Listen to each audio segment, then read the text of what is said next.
There are many designers that have come and go in the 20th century. However, if you were to ask any single one of them who the most important fashion designer of the 20th century is, I bet every single one of them would say Rei Kawakubo of Comme des Garçons. Despite all of this, people's first reaction to Comme des Garçons is usually, what the hell is this? This makes no sense, I don't understand any of it. Now, what if I told you that Rei Kawakubo didn't always design like this? In fact, in the 70s, when she first started designing, her clothing looked much more normal, much more approachable, much more in line with what we think of a usual fashion designer. And most importantly, she had a lot of success. She had 150 franchise shops in Japan alone. She had $30 million of annual revenue. And now in 2024, she has less than 100 in Japan and only 8 direct stores. What could have inspired her to make such a big change? And how does that tie into her being the most important fashion designer in the world? Rei Kawakubo was born on October 11, 1942 in Tokyo, Japan. She graduated with a fine arts degree from Keio University. Think about that as a Japanese equivalent of an Ivy League. She initially started her career working in advertising for a Japanese textile maker, before becoming an independent stylist and creating the company Comme des Garçons in 1969. In the 70s, Rei Kawakubo was mostly making very folk-inspired fashion, items that were inspired by traditional Japanese workwear for fishermen and for peasants. By all means, she was incredibly successful doing that kind of clothing, but she decided to stop, she decided to change. And here's where we get into the 80s, the first Comme des Garçons debut, the legendary lace collection that everyone talks about to this day. On her motivation for this change, she has said, "I felt I should be doing something more directional, more powerful. I decided to start from zero, from nothing, to do things that had not been done before. Things with a strong image."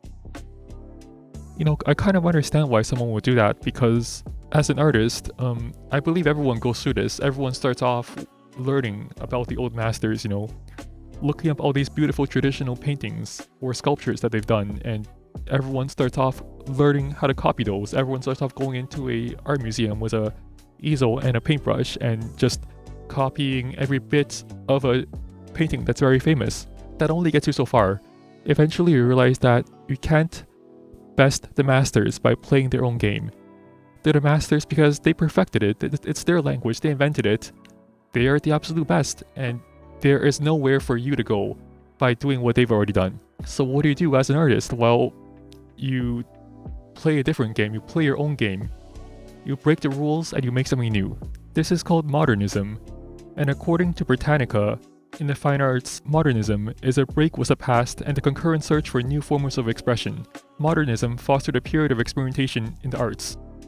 And that's exactly what she did. She experimented and she made something new. In her debut collection for Paris in 1982 on the world stage, she presented the now famous lace collection.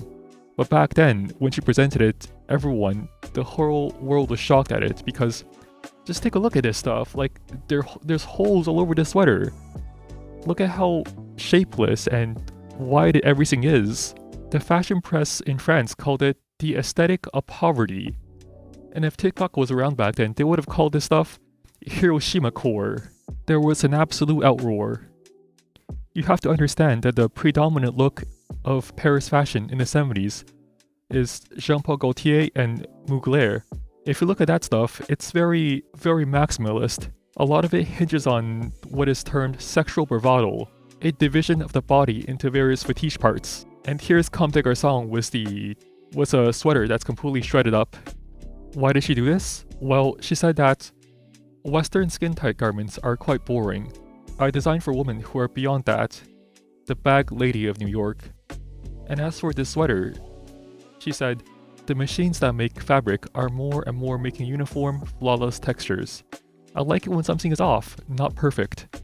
Hand weaving is the best way to achieve this. Since this isn't always possible, we loosen a screw of the machines here and there so they can't do exactly what they're supposed to do.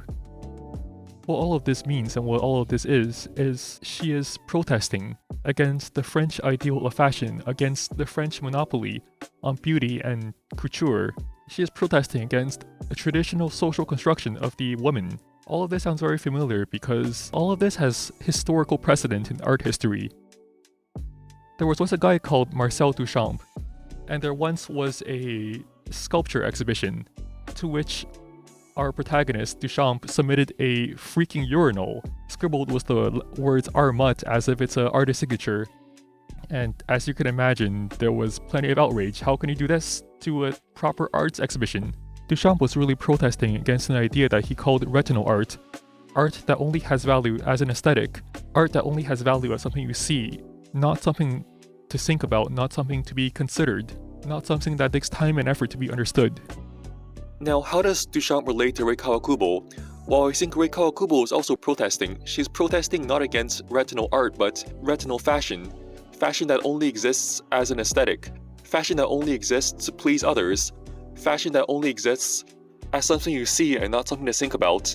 I think Rei Kawakubo really hates that.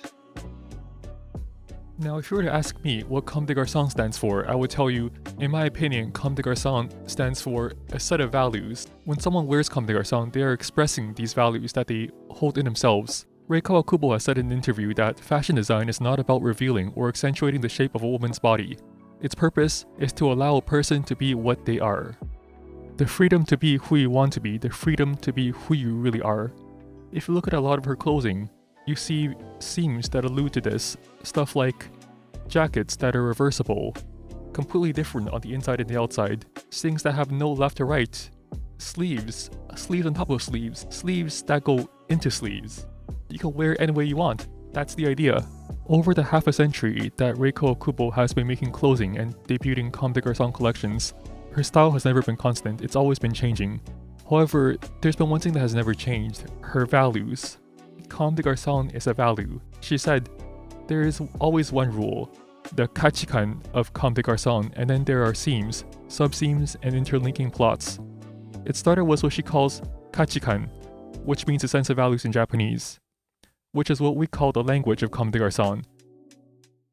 Now if you look at this word that she says, Kachikan, normally it is translated into English as just values, but if you look at it, there's more nuance to it. Kachikan really is talking about what do you value and how that value stacks up against other values. In other words, a hierarchy of values. And what is the thing that Rei Kawakubo values the most? Well, she tells you directly. If you look at her bags, what she's written on her bags and her clothing, here it is. My energy comes from freedom. It's about freedom. It's about individuality. Now, all of this is all nice and good, but how do I wear this stuff? You might not understand how to wear the stuff, and you might not want to wear Comme des Garçons, and to Rei Kawakubo, that's completely okay. In fact, I don't wear Comme des Garçons, and I don't own any pieces by Comme des Garçons. The point is, when you wear Comme des Garçons, you're not dressing to flatter. You're not dressing to look good to someone else. You're wearing it because you are representing your own values. The same values that Rei Kawakubo holds. And many other designers agree with that. Marc Jacobs has said that he likes Kawakubo's clothes because it is not about dressing for other people. It's not about buying clothes to attract or to seduce. It feels like a gift you're giving yourself. And I think there's plenty of people out there who can put together very nice looking, very coherent outfits using Comme des Garçons. They might not look very familiar or very appealing. Personally, I think there's a kind of attractiveness of someone that wears Comme des Garçons. Something that isn't shallow, something that's an attractiveness that's deeper. Hey, just adding on a note here, sometimes you don't understand the full spectrum of these outfits online on a screen. Sometimes all it takes is for someone near you to show up in one of these outfits in person, and all of a sudden you're like, holy crap, the impact of someone wearing this in real life, that can really convince you that this is actually a really cool thing. And lastly, I just want to mention that Rei Kawakubo recently collaborated with Japanese musician 𝗏𝗏 because she heard one of 𝗏𝗏's songs and she was very touched by the lyrics. The song is called Ready-Made. I highly recommend you look it up on YouTube, and the part of the lyrics that really resonated with Rei Kawakubo was hit stereotypes was a bat, that's what Rei Kawakubo is all about, that's what she is. Break down the old stereotypes and make something completely new.